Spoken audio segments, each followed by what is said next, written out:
Mais comment penser la peste?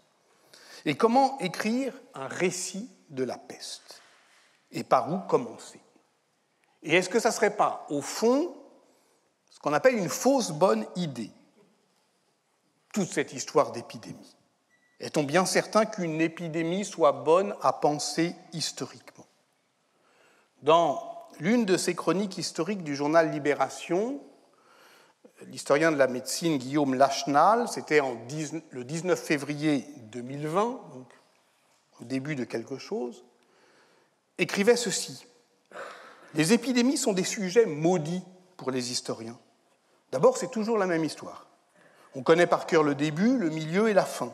Le commencement anodin, le déni, la panique, l'impuissance, les digues morales qui sautent, les tentatives plus ou moins rationnelles pour comprendre et contrôler, et puis la vague qui se retire, laissant des flaques d'eau, une chape de silence et quelques vainqueurs pour raconter tout cela. » Alors, c'est vrai qu'on connaît le début.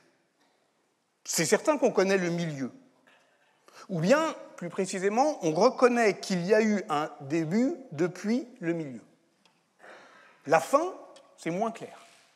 D'ailleurs, Guillaume Lachenal faisait ici allusion à la scansion théâtrale du récit épidémique, analysé par Charles Rosenberg à partir de l'épidémie de sida, où ce qui manque, c'est la fin. C'est le cas aussi du texte dont je vais parler aujourd'hui. On ne sait pas quand commence l'après. Et c'est bien cette question qui hante toute la littérature. Après la peste, d'accord? Mais c'est à partir de quand? Et surtout, c'est jusqu'à quand?